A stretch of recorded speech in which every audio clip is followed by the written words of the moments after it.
Pagkatapos kong mag-resign at umuwi sa probinsya para mag-lay flat, mamuhay ng simple, pinakasalan ko ang kapatid ng best friend ko, pero parang hindi niya ako gusto. Sige lang, iisipin ko na lang na ang best friend ko ang pinakasalan ko. Kaya pagkatapos ng kasal, palagi akong pumupunta sa best friend ko.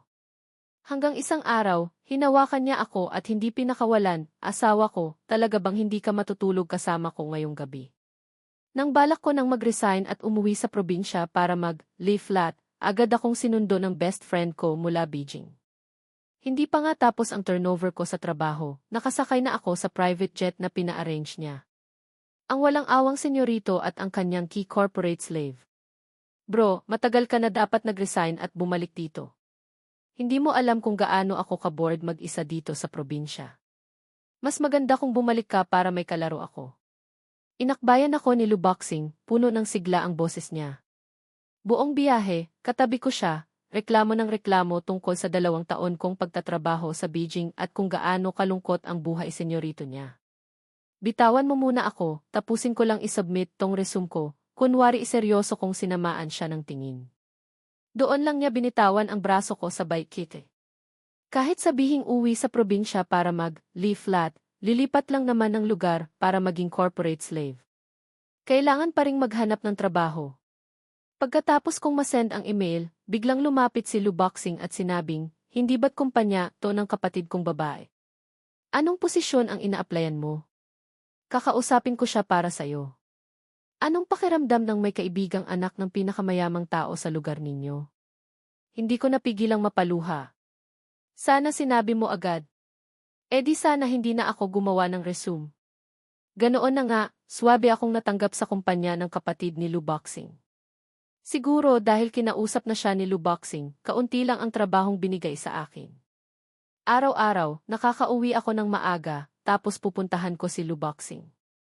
Dinadala niya ako kung saan-saan para kumain at uminom, minsan dinadala niya ako sa bahay nila para kumain ng iba't ibang local specialty, luto lahat ng chef. Ito yung mga pagkain na hindi ko kayang bilhin noong nagtatrabaho ako sa Beijing.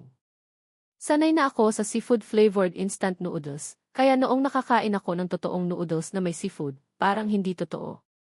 Azhon, noong wala ka rito sa probinsya nitong 2 taon, hindi ako makasabay sa mga sosyal na rich kids. Hindi talaga ako belong.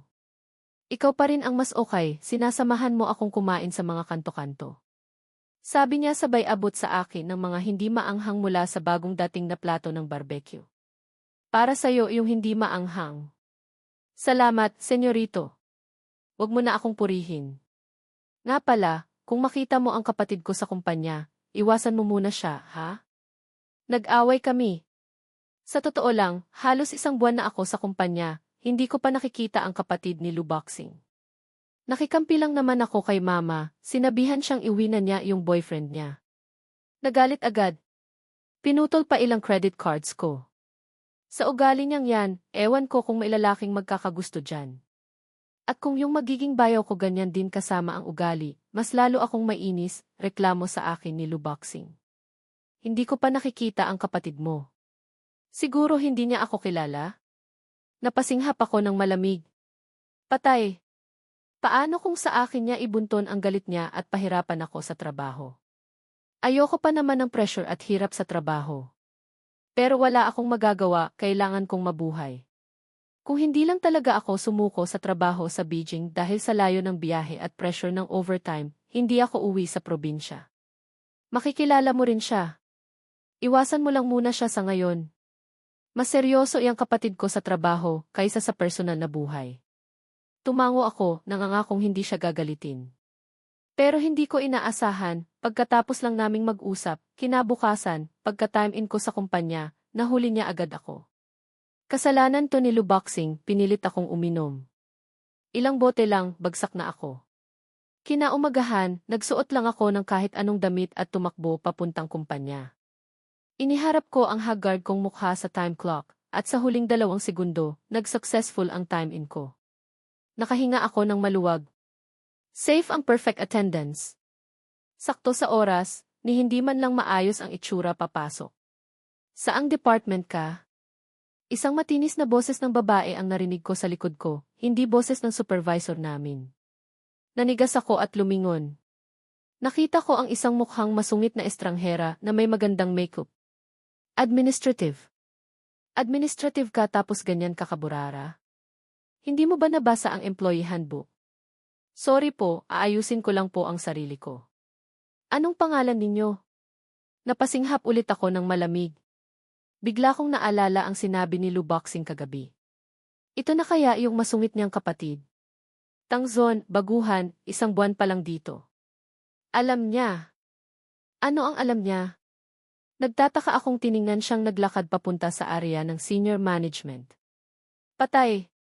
Siya nga ang kapatid ni Luboxing. Patay. Sigurado alam niyang kaibigan ako ni Luboxing na pinalakasan lang. Medyo nalito ako, gusto kong maiyak pero wala namang luha, napasabunot na lang ako sa sarili ko. Dahil nakita ko ang masungit na mukha ni Luzixia, buong araw akong wala sa sarili sa trabaho, nakatitig sa oras, naghihintay ng uwian. Pagka-oras, agad akong tumakbo palabas ng kumpanya, takot na makasalubong ulit si Luzixia. Paglabas ko ng kumpanya, nakita ko si Luboxing na naghihintay sa akin sa lobby. Zonj! Sabi ni tita, katulong namin, sa bahay, marunong siyang magluto ng Cantonese food ngayon, paborito mo iyon. Tara na, sa bahay ka na kumain. Ang galing kaya ni tita mag-steam ng sibas. Lumapit siya para pigilan ako. Pero nag-alinlangan ako. Pag pumunta ako sa inyo, baka makita ko kapatid mo. Bakit? Pinagalitan ka ba niya? Biglang nawala ang saya ni Luboxing, naging seryoso. Hindi naman. Huwag kang mag-alala. Simula noong nagalit siya dahil sa usapang paghahanap ng boyfriend, hindi na siya umuuwi. May sarili siyang bahay. Mabuti naman. Nang marinig kong hindi ko makikita si Luzixia, medyo nakahinga ako ng maluwag. Tara na. Pinapatanong ni tita kung ano pa gusto mong kainin. Marunong siyang magluto ng kahit ano.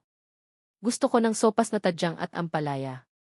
Medyo na-overheat ako sa barbecue kagabi. CJ. Walang problema. Habang sarap na sarap ako sa pagkain sa bahay ni Luboxing, dumating si Luzixia. Bigla akong natigilan sa paghigop ng sabaw. Nagkatinginan kami. Dahan-dahan niyang sinulyapan ang mesa kung saan kaming dalawa ni Luboxing ay gutom na kumakain, tapos walang emosyong umakyat siya sa taas. Ang mga magulang ni Luboxing ay nasa ibang bansa para magbakasyon. Si Luzixia ay nakatira sa labas, kaya sa malaking mansyon, si Luboxing lang ang mag-isang nakatira. Hindi namin inaasahang uwi si Luzixia. Nagkatinginan kami, tapos nagpatuloy sa pagkain, pero itinigil na namin ang masayang usapan. Hindi na kami nagsalita. Sumpaman, hindi ko alam bakit bigla siyang umuwi. Pwede pa kayang tumakas ngayon? Okay lang yan. Ang hindi welcome ang siyang third wheel. Siya ang extra. Nag-uusap kami sa phone ng patigil-tigil. Habang masaya kaming nag-uusap, bumaba si Luzixia mula sa taas para kumain, hawak pa ang cellphone. Wala na talagang modo. Pamilyar na malamig na tono. Hindi ako naglakas loob na tumingin sa kanya. 32 na, wala pa ring boyfriend. Wala talagang modo, ano? Sumpaman, mataas ang tolerance ko sa tawa, maliban na lang kung hindi ko mapigilan. Mas lalong sumimangot ang mukha ni Luzixia. Inilapag niya ang hawak na mga dokumento sa mesa, ang mahahaba niyang daliri ay tumatambol sa mesa. Sinulyapan niya si Luboxing tapos tumingin sa akin. Tangzon, di ba? Bukas, bago magnegatibo 1-0 dalhin mo tong mga materyales na to sa opisina ko. Nagbigay ako ng tingin kay Luboxing na humihingi ng tulong. Hindi siya nagsalita. Nakita ko lang ang dalawang kidingdingki sa wechat ko, sorry, Zonj. Hindi na ako pwedeng magsalita pa. Pag nagsalita pa ako, yung pinakamurang alak na lang mainom natin. Zonj, go lang. Ako bahala sa'yo pag may problema. Kinabukasan, nanginginig akong dinala ang mga materyales sa opisina ni Luzixia. Hindi ko siya nakita, pero may nakita akong lalaking maputi at malinis ang itsura na naglalaro ng cellphone sa sofa. Kung hindi ako nagkakamali, boyfriend siguro ni Luzixia. Ang lalaking nasa opisina ng masungit na boss, siguradong hindi simpleng tao. Ngumiti ako ng palakaibigan sa gwapong lalaki, maayos na inilagay ang mga dokumento sa mesa ni Luzixia, at akmang mabilis na aalis. Pero tinawag ako ng lalaki, gwapo, alam mo ba kung nasaan si Luzixia? Umiling ako ng may pagtataka. Hindi ko lang alam, umaasa pa akong hindi siya magpapakita sa mga oras na ito. Dahil diretsong kay Luzixia ang tawag niya, siguradong hindi siya ordinaryong tao, baka nga boyfriend ni Luzixia. Sa prinsipyo na hindi rin dapat magalit ang mga taong malapit kay Luzixia, magalang akong sumagot, dumating po ako para maghatid ng dokumento. Hindi ko po alam. Baka po maghintay na lang kayo. Tumango ako, nagpapasalamat na hindi ako pinahirapan ng tika mag-anak ng boss. Mabilis akong umatras papunta sa pinto ng opisina. Pero, kung ano ang kinatatakutan mo, yun ang mangyayari. Nabunggo ko si Luzixia na kaliliko lang mula sa kanto. Napahawak ako sa dibdib ko para pakalmahin ang sarili. Tinitigan ko si Luzixia, wala akong masabi. Nakasimangot siyang nakatitig sa akin, hindi rin nagsasalita. Nakaka-suffocate. Napilitan akong magsalita, boss, nailagay ko na po ang mga dokumento sa mesa ninyo. Naghihintay po sa inyo ang boyfriend ninyo sa loob. Kung wala na po kayong iutos, lalabas na po ako. Mas lalong sumimangot ang mukha ni Luzixia. Boyfriend. Yitsen, may kailangan ka, sumama ka sa akin. Mapalad akong sumunod sa likod ni Luzixia. Kakahakbang pa lang niya papasok ng pinto, hindi na gumalaw ang paa niya, Luzixia. Bigla siyang huminto, kaya dahil sa puwersa ng takong ko, muntik na akong matumba at sumubsob. Bakit ka huminto? Ilang beses ko nang sinabi, wag mo kong puntahan dito. Wag kang basta-basta pumapasok sa opisina ko. Naputol ang sana'y sasabihin ko ng boses ni Luzixia na para sa lalaki sa loob. Nakita ko ang gwapong lalaki na tumayo mula sa sofa. Zixia, nagsisisi ako. Magsimula tayo ulit, di ba? Hindi mo naman siguro iniisip na laruan mo lang ako, na kukunin mo pag gusto mo at itatapon pag ayaw mo na. Pero single ka pa rin, hindi ba't hinihintay mo ako? Zixia, sigurado akong mahal mo pa rin ako. Nagbalik na ako. Excited ang gwapong lalaki, akmang yayakapin si Zixia, pero mabilis siyang iniwasan ito. Iniwasan niya, Luzixia, kaming dalawa ng gwapo sa likod niya. Nagkatinginan kami ni Tangzon at ng lalaki nang malaki ang mata. Alam ng gwapong lalaki na nakakahiya ang nakita ng ibang tao, kaya medyo inis at awkward siyang tumingin sa akin. Bakit hindi ka pa umaalis? Sa isip ko, akala mo ba ayoko pang umalis? Chenzai, break na tayo. Kung patuloy mo kung guguluhin, harassment na yan. Zixia, miss na talaga kita. Narinig ko ang malanding boses niya, hindi ko maiwasang mandiri. Akmang tatakas na ako, pero bigla akong hinila ni Luzixia. At saka, may boyfriend na ako. Kinuha ni Luzixia ang pagkakataon, hinila ako sa tabi niya, kinuha ang kamay ko at ipinatong sa bewang niya, tapos sumandal pa sa dibdib ko. Itinaas ni Chenzi ang boses niya, parang hindi makapaniwala. Mas lalo pang dumikit sa akin si Luzixia. Nanigas ako, hindi alam ang gagawin. Mas mabuti pang umalis ka na dito ng kusa, kaysa ipakalagkad pa kita sa security. Sa tono ni Luzixia, mukhang galit na talaga siya. Hindi ako makahinga. Maghahatid lang ng materyales, nakasaksi pa ng malaking eksena. May pangpulutan na kami ni Luboxing mamayang gabi. Iniisip ko na kung paano ko ikukwento kay Luboxing ito, para maiba ang usapan at mawala ang galit at nakaka-pressure na aura ni Luzixia. Nakita ni Chenzai na matigas ang desisyon ni Luzixia, kaya wala na siyang nagawa. Sinamaan niya ako ng tingin bago tuluyang umalis. Maya-maya, kaming dalawa na lang ni Luzixia ang naiwan sa opisina. Biglang tumahimik ang paligid. Dahan-dahan ko siyang pinaalalahanan, umalis na siya. Pwede ko na bang bitawan? Masyadong malapit si Luzixia. Ito ang unang beses na ganito ako kalapit sa isang babae. Natatakot ako. Kasi kahit kami ni Luboxing sa bar, inom lang at pustahan ang ginagawa namin. Wala kaming ginagawang kalokohan. Kahit na open-minded kami at nagbibiruan, ang experience namin sa totoong physical contact sa ibang kasarian ay halos zero. Tangzon. Huminto si Luzixia. Isa na namang nakabibinging katahimikan. Bukas, bibigyan kita ng day off magpakasal tayo. Baliw ka na ba? Lahat ng credit card mo na pinutol ni Luboxing, ibibigay ko sa'yo. Pipirma tayo ng kontrata. Magpapanggap kang asawa ko. Parang hindi naman lugi sa kasunduang to, kasi yung credit limit ng mga card na iyon, isang card lang, katumbas na ng buong buhay kong pagtatrabaho. Basta hindi natin pakikialaman ang buhay ng isa't isa. Pero para masigurado na hindi mahalata ng mga magulang ko, kailangan mong lumipat at tumira kasama ko. Hindi kita pakikialaman. Dahan-dahang sinabi ni Luzixia ang mga ito na parang nakikipag-usap lang tungkol sa kontrata. Para akong radyo na sinasaksak lahat sa utak ko. Sa huli, sinabi ko, pag-iisipan ko. Huwag mong sasabihin kay Luboxing. Hindi siya papayag. Pati yan alam mo. Bago magbukas, bigyan mo ako ng sagot. Nang hapon na iyon, gumawa ako ng dahilan para mag-leave. Umuwi ako para pag-isipan ang bagay na ito. Kahit nakatawa-tawa, kailangan ko talaga ng pera. Ang mga kondisyong inilatag ni Luzixia ay parang hulog ng langit. Hindi ako tulad ni Luboxing na lumaking walang inaalala. Ako yung tipikal na batang lumaking mahirap. Namatay ang nanay ko noong ipinapanganak ako dahil sa komplikasyon. Mahal na mahal siya ng tatay ko, kaya gusto niyang sumunod sa kanya. Tumalon siya mula sa rooftop ng ospital, pero hindi namatay, naging totally paralyzed. Isang maayos na pamilya, naging ganito dahil sa pagdating ko. Noong bata ako, wala akong tahanan. Palipat-lipat ako sa bahay ng iba't ibang kamag-anak, sanay na akong makiramdam sa iba. Mabilis kong napapansin ang bawat maliit na emosyon ng mga tao sa paligid ko para maprotektahan ang sarili ko.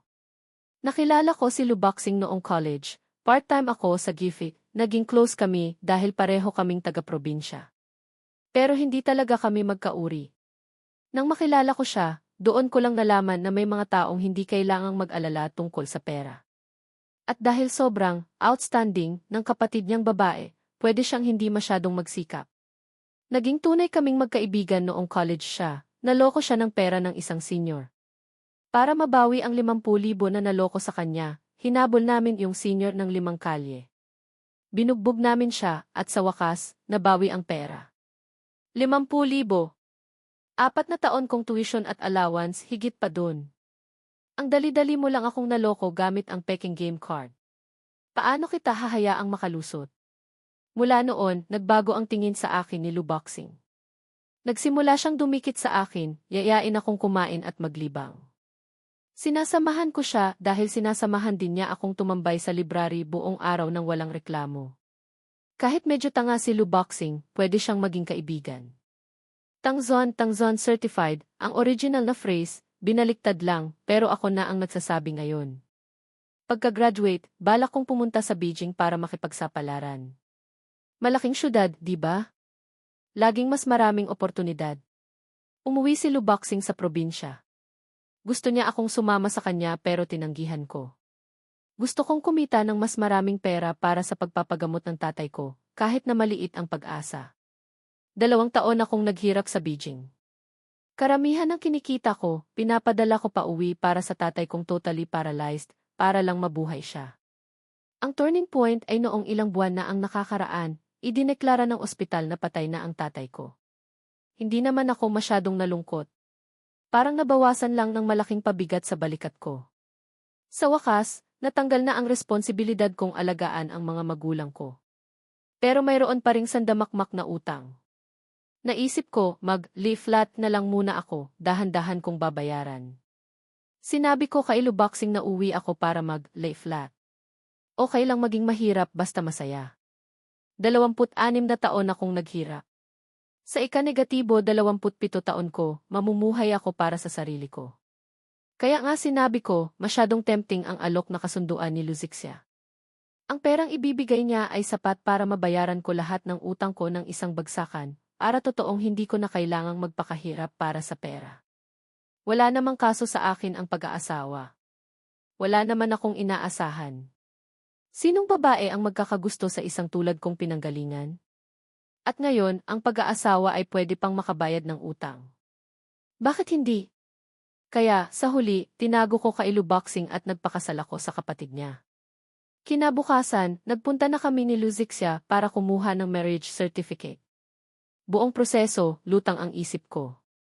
Hindi ko alam kung paano ko sasabihin kay Luboxing. Natatakot akong mawala siya bilang kaibigan dahil pinakasalan ko ang kapatid niya.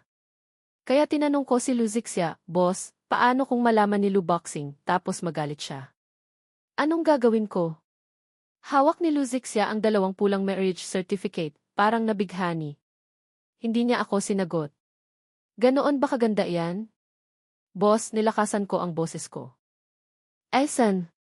Sabi ko, paano kung malaman ni Boxing na tinago ko sa kanya na nagpakasal tayo, tapos magalit siya? Anong gagawin ko? Si Luboxing. Mabilis magalit yon pero mabilis din humupa. Siguradong hindi rin to maitatago sa kanya. Ganito na lang, samahan kita ngayon puntahan siya. Pinag-isipan ni Luzixia ang lahat. Naisip ko rin. Kung ako lang mag-isa, siguradong hindi ko alam kung paano magpapaliwanag. Parang tinraidor ko ang best friend ko. Kasalanan ko. Maayos na minaneho ni Luzixia ang kotse papunta sa mansyon nila. Nag-message ako kay Luboxing, papunta na ako sa inyo. Ang tindi niya, grabe ang hirap ko. Kaka-message ko pa lang sa kanya, sumilip na siya sa balcony at kumaway sa akin tapos bumaba agad. Ganoon ka-sincere si Luboxing sa akin, mas lalo akong hindi makapagsalita. Napatingin na lang ako kay Luzixia, humihingi ng tulong. "Boss, tulungan mo akong magsabi, di ba? Sabay nating harapin." Pagbaba ni Luboxing, nakita niya kaming magkasama ni Luzixia. Natigilan siya. "Zixia. Zonj. Kayo." "Kinasal na kami," sabi ni Luzixia. Nagulat ako. Hindi ko inaasahang ganoon siya kadiretso. Nagulat din si Luboxing. Hindi niya inaasahang ganoon kapasabog. Pinag-aralan ni Luboxing ang 2 marriage certificate ng matagal. Nang makumpirma niyang totoo, galing sa civil registry, at hindi binili sa pinduo-duo, una niyang tinanong ng masinsinan si Luzixia. "Luzixia, binigyan mo ba ng gayuma si Tangzon?" "Kusang loob naming ginawa to, Luboxing, paano mo nasasabi yan sa akin?" Sumimangot si Luzixia at sinagot siya. "Zonj, totoo ba to?" Lumingon si Luboxing at pabulong na tinanong ako. "Kailan pa kayo nagsimula?" "Zonje, hindi ba sabi mo walang magkakagusto sa isang lalaking tulad mo at hinding-hindi ka mag-aasawa habang buhay?" Mas lalo akong nakonsensya. Noong mga panahon na iyon, hindi mabilang ang mga babaeng inilayo ko kay Luboxing. Pero ngayon, naunahan ko pa siyang magpakasal. "Boxing, sorry. Darating ang panahon, ipapaliwanag ko sa'yo. Huwag mo kong sisihin." Hindi nagsalita si Luboxing. Yumuko siya at kinalikot ang cellphone niya. 2 kiding-dinggi sa WeChat. "Zonje, sigurado ka na ba? Masama ang ugali ng kapatid ko. Pagkatapos mong ikasal, ewan ko kung papayagan ka pa niyang uminom kasama ko." Sira na. Yun pa rin pala ang pinaka-iniintindi ng loko. Tumango ako sa kanya. Ngumiti siya at nag-okay sign, sobrang understanding namin. Nakakagulat, tinanggap ni Luboxing na maging bayo niya ako. Sa pangalan lang. Pareho kaming hindi inaasahan ni Luzixia na ganoon kakalmado ang reaksyon niya. Pakiramdam ko may daya, pero hindi ko masabi kung ano. "Mukhang nagmamadali na talaga ang pamilya mo sa love life mo," pabiro kong sinabi kay Luzixia. "Nasaan ang bahay mo? Tutulungan kitang lumipat." Pagkatapos lumipat, nakalimutan ko na ang sinabi sa kontrata na kailangan naming tumira ng magkasama. Yung inuupahan ko sa may bandang west ng city, medyo malayo. Ako na lang ang pupunta. Tutulungan kita. At ito, susi ng bahay namin. Paulit-ulit na bahay namin ang sinasabi ni Luzixia, medyo naiiyak ako. Wala akong naging sariling bahay. Palaging palipat-lipat sa bahay ng iba. Ngayon, napadpad ako sa bahay ng boss ko. Tangzon, ang galing mo talaga." Sobrang efficient ni Luzixia. Isang araw lang, natulungan niya akong makalipat. Siyempre, hindi naman ganoon karami ang gamit ko. Pag tumira ka sa murang paupahan, kailangan mong maging handa na paalisin ka anumang oras. Ang mga gamit ko at damit, sobrang minimal na. "Doon ka sa maliit na kwartong iyon." "Alainan?" Hindi ko maipaliwanag ng husto ang tanong ni Luzixia. Hindi ba halata na mahirap ako? Hindi niya inaasahan ano. Na si Luboxing ay magkakaroon ng isang pobreng kaibigan na tulad ko. O hindi niya inaasahan na ganito ako kamiserable pero optimistiko pa rin. Hindi na nagpatuloy si Luzixia. Hindi ko rin alam kung anong isasagot ko. Ganoon kami katahimik buong paglilipat. Pagbalik namin sa bahay niya ng gabi, pagkatapos ayusin ang lahat, naupo kami sa magkabilang dulo ng sofa. Hindi siya nagsasalita, tahimik lang siyang nakaupo doon at kinakalikot ang bago niyang blind box. Napilitan akong mag-message kay Luboxing. Paano ba ako makikipag-usap sa kapatid mo? Naglalaro siya ng blind box at hindi nagsasalita. Mukhang galit ang kasama ko sa bahay. Hindi nag-reply si Luboxing. Bigla siyang tumawag ng video. Nagulat ako sa dingdingki na tunog. Nahulog ang cellphone ko sa sahig. Sa wakas, tumingala si Luzixia. Tamad na tingin ang ibinigay niya sa cellphone ko sa sahig, tapos sinulyapan ako. Nagme-message ka na naman kay Luboxing, sinisiraan mo ako, boss. Nagkakamali po kayo. Ganyan talaga ang kapatid ko. Kasal na kayo, hindi mo ba alam? At saka, ano iyang laro niyong arranged marriage, tapos love story? Akala mo hindi ko alam, traitor ka. Tinuring kitang kapatid, tapos naging bayaw kita. Naririnig ko na ang itsura ni Luboxing sa kabilang linya, nang gigigil. Kaya sunod-sunod akong nag-send ng sorry. Hindi ko alam bakit ka pumayag sa ganoon kabaliw na hiling niya. Siguro mahal pa rin ni Luzixia yung ex niya. Matagal na silang nagkakagulo. Pero ituloy mo. Bakit hindi ka na nagre-reply? Na-curious ako. Pero hindi nagsalita si Luboxing. Pilit na pinabitin. Ang galing niyang gumamit ng ellipsis. Bukas, lumabas ka, samahan mo akong maglaro. Sasabihin ko sa'yo ng personal. Hindi, bro. Bukas Lunes, may pasok na. Pagkatapos kong i-reply yun, tuluyan ang hindi nag-reply si Luboxing. Nainip ako, tumingala at lumingalinga. Hindi ko na malayang napako ang tingin ko kay Luzixia na concentrate pa rin sa paglalaro ng laruan. Maganda talaga siya. Ang magkaroon ng ganitong mukha sa iisang marriage certificate, hindi talaga lugi. Lalo na't binibigyan niya ako ng pera. Ang kulang lang, walang pag-ibig. Pero hindi na iyon mahalaga. Wala namang pag-ibig, nabuhay pa rin ako ng mahigit 20 taon. Medyo napalalim ang pag-iisip ko. Nakalimutan kong alisin ang tingin ko kay Luzixia. Nahuli niya ako. Tangzon, inaantok ka na ba? Hindi naman. Hindi ko alam kung kailan, lumapit na pala si Luzixia sa tabi ko. Natigilan ako. Hindi ka pa ba sanay? Bago lang din ako tumira dito.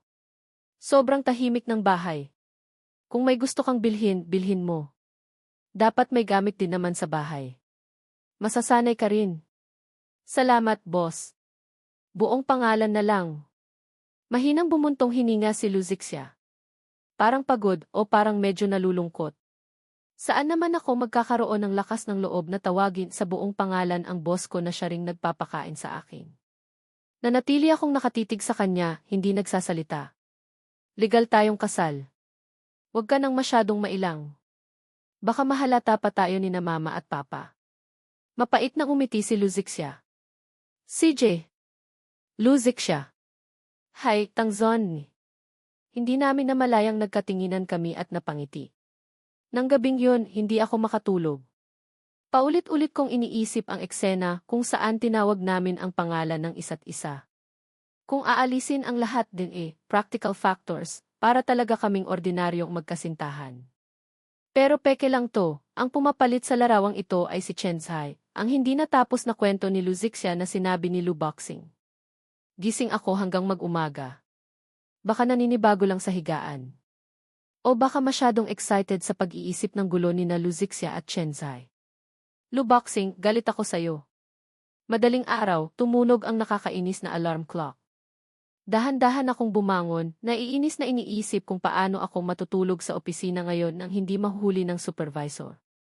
Kakalabas ko lang ng kwarto, dala ang lahat ng inis, nasalubong ko si Luzixia. Nakasuot siya ng silk na pantulog. Pinigilan ko ang inis at hiya ko, nanliit ang mga mata, akmang dahan-dahang lalayo sa kanya, pero bigla niya akong hinawakan. Tangzon, nag-ala magnanakaw ka ba kagabi? Ang lalim ng eyebags mo. Naging magnanakaw ako ng plot ng kwento ninyo ng ex mo. Hindi ako makatulog. Naninibago pa rin ba ako? Kung ganoon, huwag ka nang pumasok ngayon. Magpahinga ka na lang. Napangiti si Luzixia nang may pag-aalala. Sa ngiti niya, parang nakakita ako ng kaunting pagmamahal. Tangzon, tapos ka na. Naghahalusinate ka na dahil sa puyat. Salamat, boss. Tuwang-tuwa akong pumalakpak. Sakto. Pupuntahan ko si Luboxing para makinig ng chismis. Anong tawag mo sa akin? Sabi ko, salamat, boss. Biglang hinawakan ni Luzixia ang ulo ko. Nakakatuwa ka talaga. Pumunta na si Luzixia sa kumpanya. Kumuha lang ako ng sombrero, isinuot sa ulo ko para takpan ang pagod kong mukha, tapos pumunta na ako kay Luboxing. Hindi pa ako nakakarating sa mansyon ni Luboxing, malayo pa lang, sumigaw na ako papunta sa direksyon ng kwarto niya. Luboxing. Andito na ang bro mo. Pinag-day off ako ng masungit mong kapatid. Baba ka na. Agad na lumitaw si Luboxing sa balcony, gulat na gulat ang itsura. Hindi ko pa naiisip kung bakit ganoon ang reaksyon niya, sa susunod na segundo, nagulat na rin ako. Isang elegante babae ang sumilip mula sa pinto ng mansyon, nakangiting nakatingin sa akin. Hinahanap mo na naman si Boxing. Kumaway siya sa akin. Nanigas ako sa kinatatayuan ko. Kung hindi ako nagkakamali, ito ang nanay ni Luboxing. Sa susunod na segundo, dumating na rin si Luboxing. Nakapatong ang isang kamay niya sa balikat ng babae, habang ang isang kamay ay kumakaway sa akin. Kumukurap-kurap ang mga inosente niyang mata. Bayaw. Miss na kita. Sa wakas, dumating ka na. Nanay ni Luboxing. Mabilis akong lumapit at tinakpan ang bibig niya, sinenyasan siyang huwag magsalita ng kung ano-ano. Unang natigilan ang nanay ni Luboxing, tapos agad siyang nakarecover. Lumapit siya at hinawakan ang kamay ko. Ikaw ang boyfriend ni Zixia. Nanginginig ang boses niya sa tuwa, medyo natakot ako. Luzixia, mukhang sabik na talaga ang pamilya mo sa love life mo. Ma, asawa siya ni Luzixia. Itinulak ako ni Luboxing paharap, malakas na sinabi. Good morning po, tita. Nagpakasal na talaga? Hindi makapaniwala ang nanay ni Luboxing. Nakita ko pang kumikislap ang luha sa mga mata niya. Medyo hindi ko na natiis. Paano kung malaman niyang transaksyon lang to? Siguradong sobrang madidisappoint siya. Dahan-dahan akong tumango. Sinisenyasan ako ni Luboxing sa likod ko na tawagin siyang imama. Dahan-dahan kong ibinuka ang bibig ko, pero walang lumabas na salita. Wala akong naging nanay at hindi ko pa natatawag na mama at ang sinuman. Ang salitang ito na karaniwan lang para sa karamihan ay isang dayuhang salita para sa akin. Tumingin ako sa kanya nang may paumanhin. Sorry po, tita. Hindi pa po ako sanay. Napakamaunawain ng nanay ni Luboxing.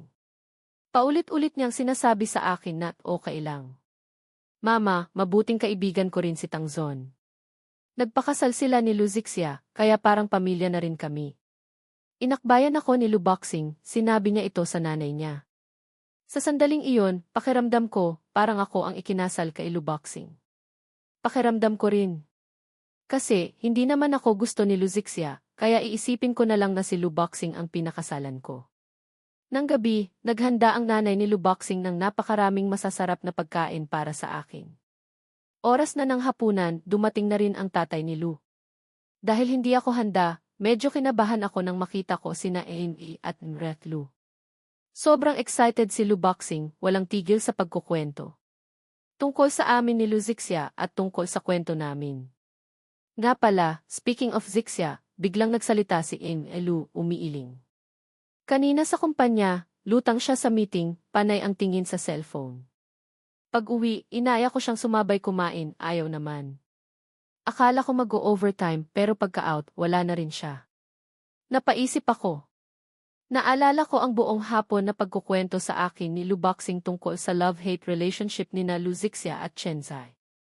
Naisip ko, baka pinuntahan niya si Chenzai. Mabuti na lang, hindi na ako uwi ngayong gabi, bibigyan ko sila ng espasyo. Nang gabi, naglalaro kami ni Luboxing sa bahay nila. Tuwang-tuwa ako sa sarili kong pagiging maalalahanin nang biglang tumawag si Luzixia. Nasaan ka? 10:00 na, hindi ka pa umuuwi. Nag-aalalang boses ni Luzixia ang narinig ko mula sa cellphone. Agad kong hininaan ang volume. Talaga bang hindi ka nauwi? Mukhang miss ka na ng kapatid ko, sabi ni Luboxing habang inaayos ang game controller ko. Nandito ako sa inyo, kay Luboxing, pabulong kong sagot. Masama ang kutob ko. Nakikita ko na ang masungit na mukha ni Luzixia. Sa akin ka ba kasal o kay Luboxing? Hindi naman, kapatid. Selos ka na agad? Mas matagal kaming magkakilala ni Zonje kaysa sayo. Kung bibilangin mula noong una kaming nagkita, mas nauna ko siyang nakilala. Bago pa ako makasagot, lumapit si Luboxing at inagaw ang cellphone ko. Ako ang naunang nakakilala sa kanya, sabi ni Luboxing kay Luzixia. Isang walang kwentang salita ni Luzixia ang nagpatulala sa aming dalawa ni Luboxing. Nagkatinginan kami, hindi nagsasalita. Sa huli, ayaw akong pakawalan ni Luboxing bilang kalaro niya. Nagpa-cute siya ng husto para pumayag si Luzixia na doon ako matulog, basta bukas ng umaga, susunduin niya ako papasok sa trabaho. Nakakainis na kapitalista. Nang gabing yun, hindi na naman ako makatulog. Buong gabi kong inisip, hindi ko maisip kung kailan ko nakita si Luzixia noon. Kinabukasan, sobrang on time ni Luzixia na dumating sa baba ng mansyon nila. Nagulat sina Jimmy at Imretlu. Nagulat din sila na kusang umuwi si Luzixia. Pa, ma, nandito ako para sunduin ang asawa ko. Mayabang na sabi ni Luzixia, mukhang napakasaya, kaya naisip kong siguradong napakasarap ng tulog niya. Alagaan mong mabuti si Xiao Tang. Napakabait na bata niyan, maswerte ka't nakilala mo siya, tinapik siya ni Imretlu, pabulong na sinabi kay Luzixia. Tumingin sa akin si Luzixia. Tapos nagmamadaling sumagot kay Imretlu, pagkatapos ay hinila ako papasok sa kotse. Mukhang gustong-gusto ka ng mga magulang ko, ano? Ang galing naman. Basta ikaw ang nagustuhan nila, siguradong hindi sila tututol sa kahit sinong mapili mo, di ba? Iba to, sabi niya sa akin. Anong pinagkaiba? Isang marriage certificate lang naman yan. Hinila ko ang seatbelt, isinandal ang ulo ko sa gilid, senyales na medyo inaantok na ako. Pilit kong tinapos ang usapan. Habang nakapikit at gising, parang nakita kong panay ang tingin sa akin ni Luzixia. Hallucination lang to, sigurado, dahil sa puyat. Pagdating sa gate ng kumpanya, magkasunod kaming pumasok ni Luzixia. Bagong kasal, hindi na kailangang ipaalam sa maraming tao. Baka hindi kayanin pagkatapos ng 1 taon. Hindi ko inaasahan, sa gate ng kumpanya, nakasalubong na naman namin si Chenzai. Ganoon pa rin siya karelax at kaastig, kahit simpleng damit lang ang suot, ang gwapo pa rin.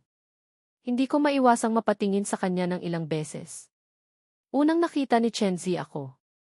Lumipad ang tingin niya sa paligid ko, tapos nakita niya si Luzixia sa likod ko. Binilisan ko ang lakad, gusto kong makapasok agad sa elevator, para iwasan ang digmaang walang usok. Pero hindi ko inaasahan, kalmado siyang bumati sa akin. Good morning. Natigilan ako. Nawala na ba sa sarili tong mokong na to? Hindi na ba niya ipaglalaban ang pag-ibig niya? Hello.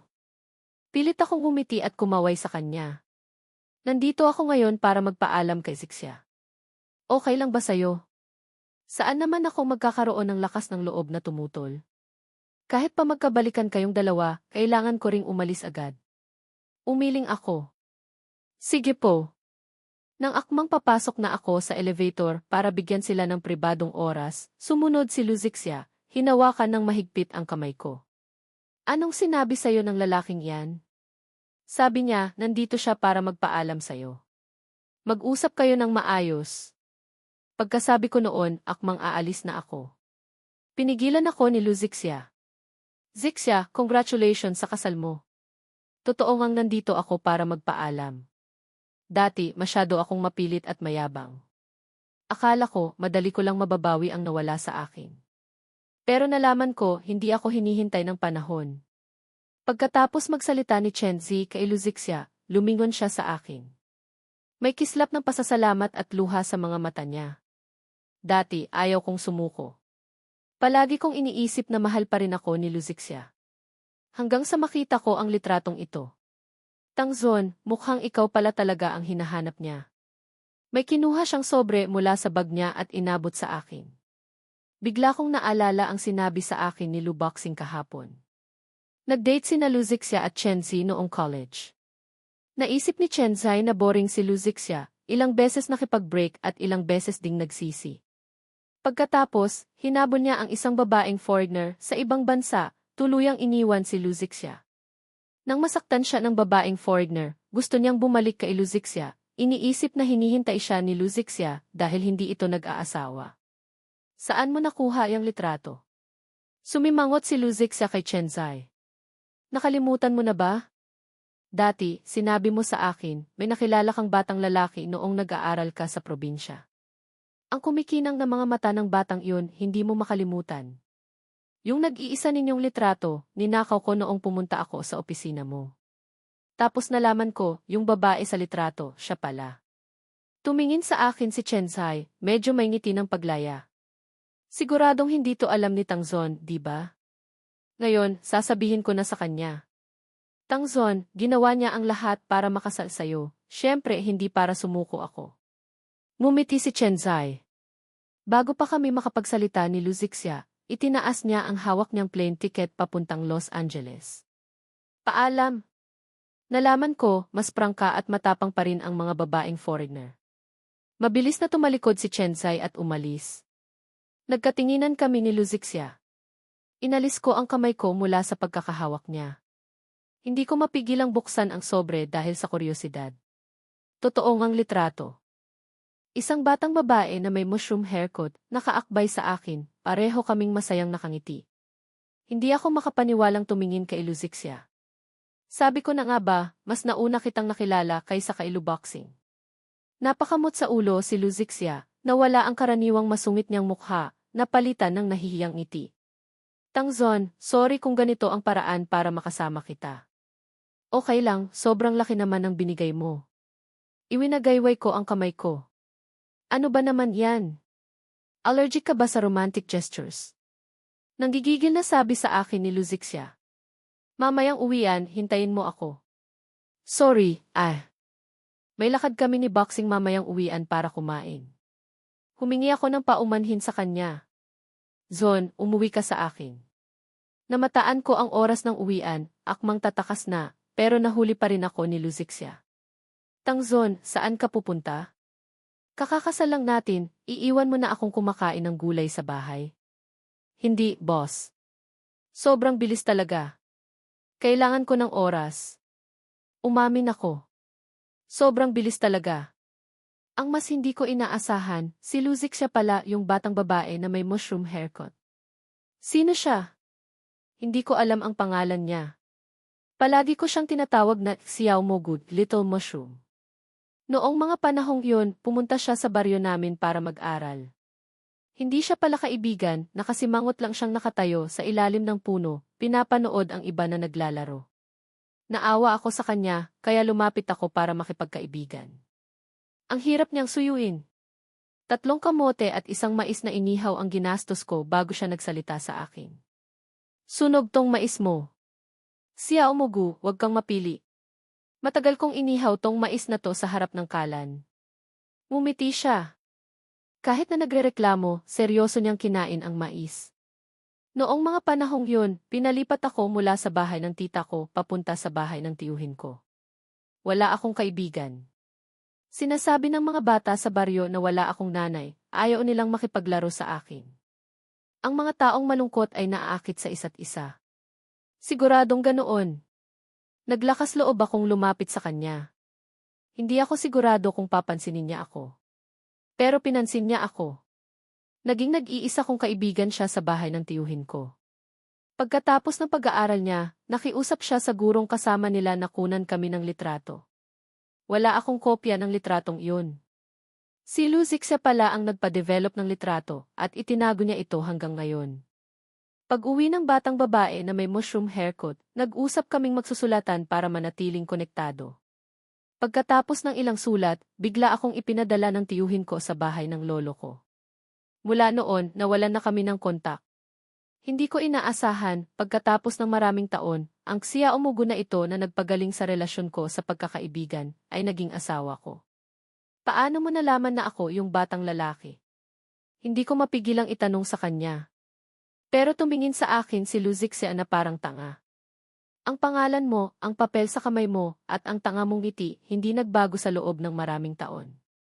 Bakit hindi mo pinanatili ang mushroom haircut mo hanggang ngayon? Para makilala agad kita. Nakangiti kong biro. Ayoko. Ang pangit.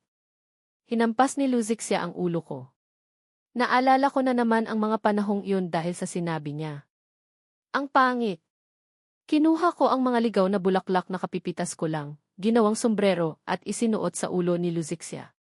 Bilog at puno ang ulo niya, bagay na bagay sa kanya ang sombrero. Nakasimangot siyang nagsabing ayoko. Ang pangit. Pero isinuot pa rin niya ito.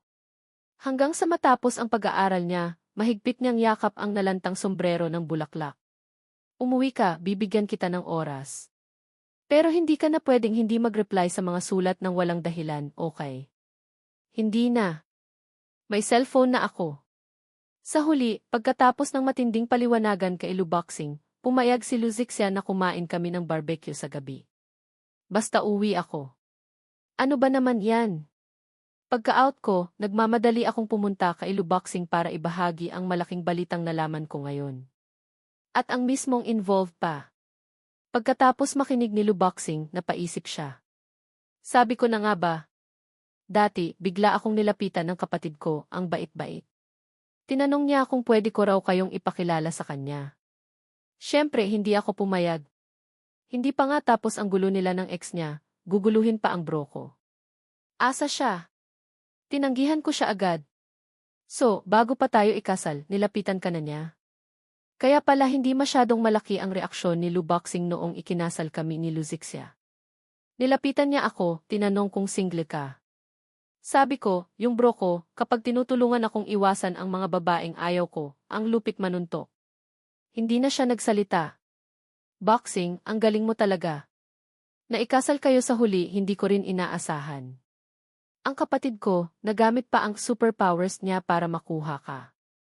Naisip ko rin, wala namang masama. Masama lang talaga ang ugali ni Zixia. Pero ngayong kasal na kayo, mas panatag na ako. At least, kilala ko kayo. Hindi ko na kailangang mag-alala kung paano makikipag-usap sa bayaw ko.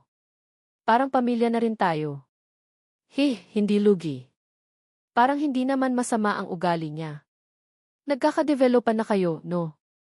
Kakakasal niyo lang, kinalimutan mo na agad ang kaibigan mo dahil sa itsura niya. Nagkunwaring umiiyak si Luboxing, yumakap sa akin. Tama na, tama na. Lalamig na yung barbecue mo. Tinapik ko ang kamay niya, seryosong sinabi kay Luboxing. Pero sa totoo lang, bagong kasal pa lang kami ni Luzixia. Wala pa talaga kaming feelings.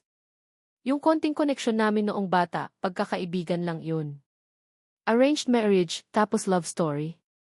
Manood ka pa ng maraming ganyang nobela para matuto ka. Isang araw, pagka-out sa kumpanya, nakasalubong ko ang tatay ni Luzixia.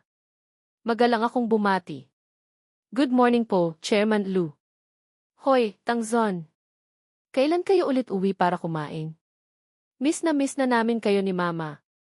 Parang hindi narinig ng mag-asawa ang bati ko, at parang wala silang nakikitang ibang tao sa paligid. Walang pakialam. Pag may oras po, uuwi kami. Nanigas ang sagot ko. Nakita ko ang supervisor na dumaan, na mutla. Mabuti pa, ngayong gabi na lang. Ang tagal niyo ng kasal ni Zixia, hindi pa tayo formal na nakakapaghapunan ng magkakasama. Mas lalong namutla ang supervisor. Mabilis siyang tumakbo paalis. Naisip ko, patay. Hindi na ako pwedeng magtagal sa kumpanyang to. Nang gabi, umuwi kami ni Luzixia sa mansyon para kumain. Sobrang excited si Luzixia. Medyo hindi ko maintindihan. Ganoon ba kasarap ang luto ko kaya nagmamadali kang umuwi para kumain? Tingnan mo yung itsura mo, sobrang excited. Siyempre hindi. Pagkatapos nating kumain ito, totoong parte ka na ng pamilyang Lu. Sina Papa, Mama at si Kuya, lahat kami, magiging proteksyon mo. Inayos ni Luzixia ang palda niya, tapos tinapik ang noo ko. Hoy! Tiningnan ko pa ang kulay ng kurbata mo para eterno sa palda ko, maganda ba? Maganda, boss. May kuryente ba ang pangalan ko? Makukuryente ka ba pag tinawag mo ako? Mahinang bumuntong hininga si Luzixia. Okay lang, dahan-dahan lang.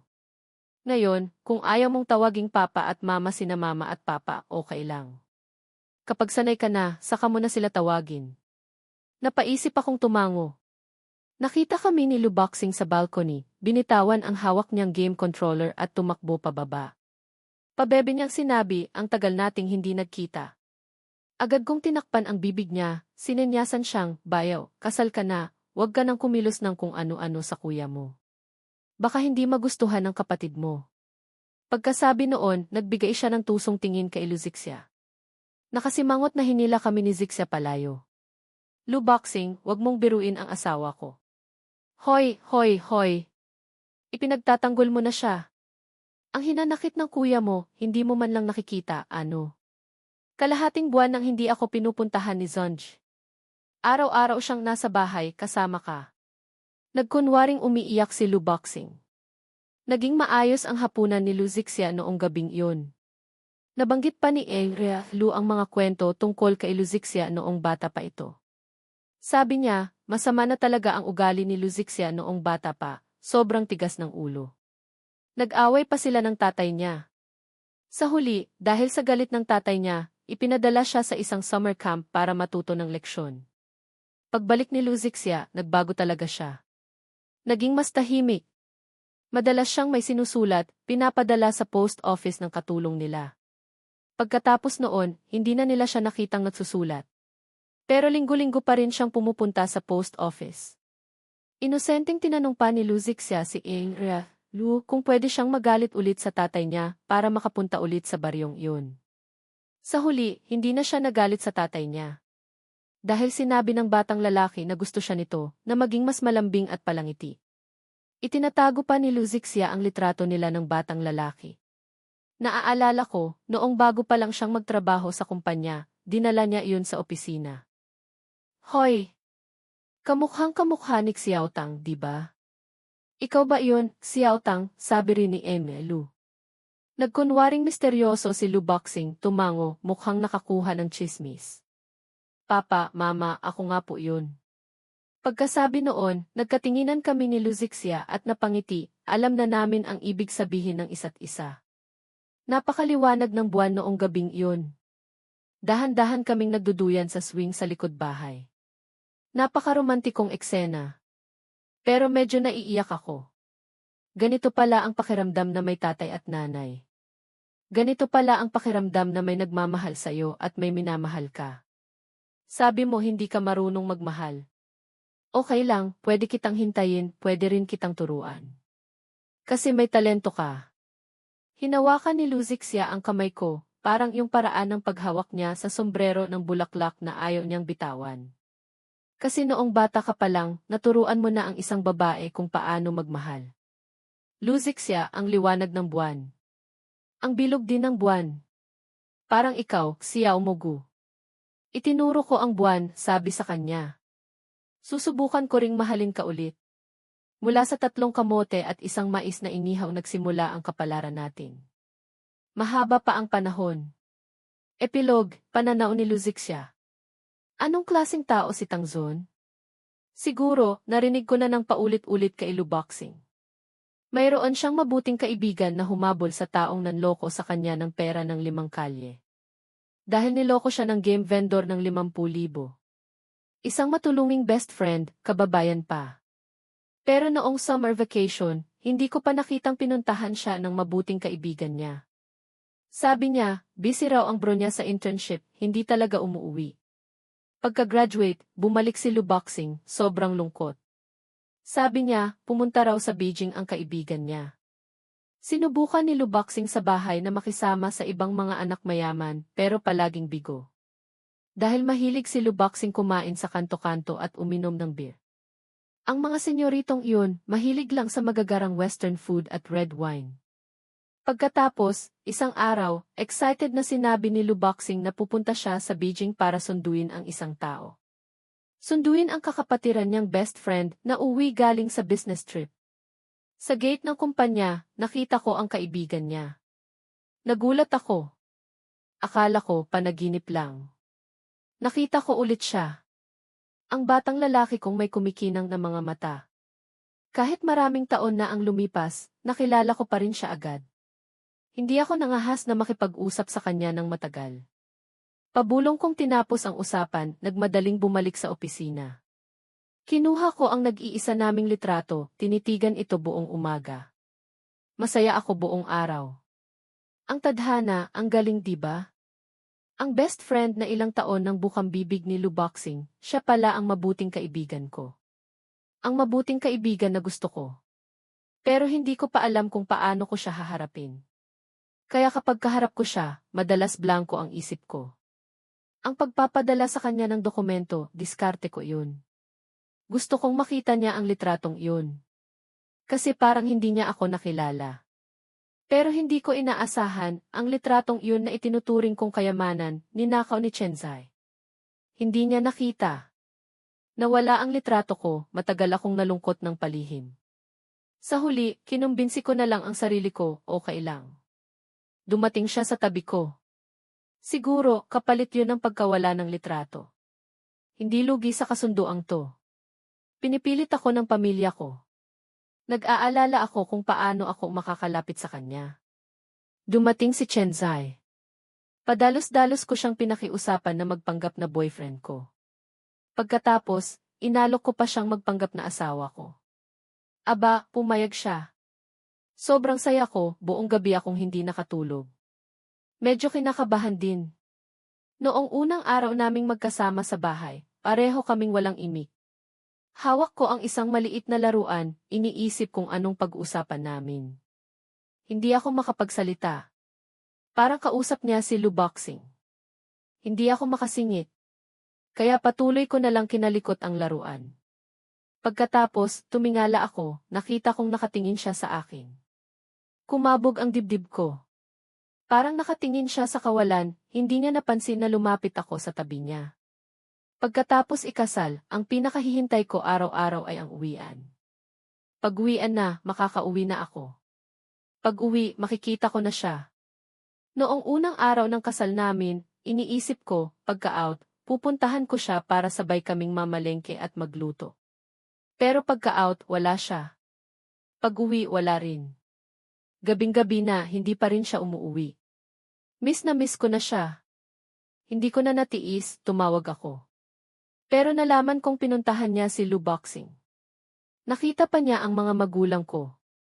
Si Tangzon, kahit na tulad ni Luboxing na medyo tanga at prangka, mas marami siyang pagiging sensitibo sa ilalim ng pagiging prangka niya. Siguro dahil sa pamilya niya. Pero hindi yun hadlang para mainis siya sa akin, at hindi rin hadlang para sa clumsy niyang pagsuyo at detalyadong pag-aalala sa akin. Sabi ni Tangzon, matututo siyang mahalin ako. Ginawa niya. Mas marami na siyang oras sa bahay kaysa sa pagpunta kay Luboxing. Pagkatapos naming kumain sa labas, habang naglalakad pa uwi, kusa niyang hinawakan ang kamay ko. Hindi na niya ako tinatawag na tibos. Minsan, tinatawag niya akong tiksiya umugu. Minsan, tinatawag niya akong iziksya. Minsan, pabulong niya akong tinatawag na asawa. Tangzon, gusto ko ng noodles para sa midnight snack. Nga pala, kung hindi mo na mababago, okay lang. Kung gusto niyang itawag yun, sige lang. Sige, hanggang dito na lang. Luto na ang midnight snack na niluto niya para sa akin. Kakain na ako.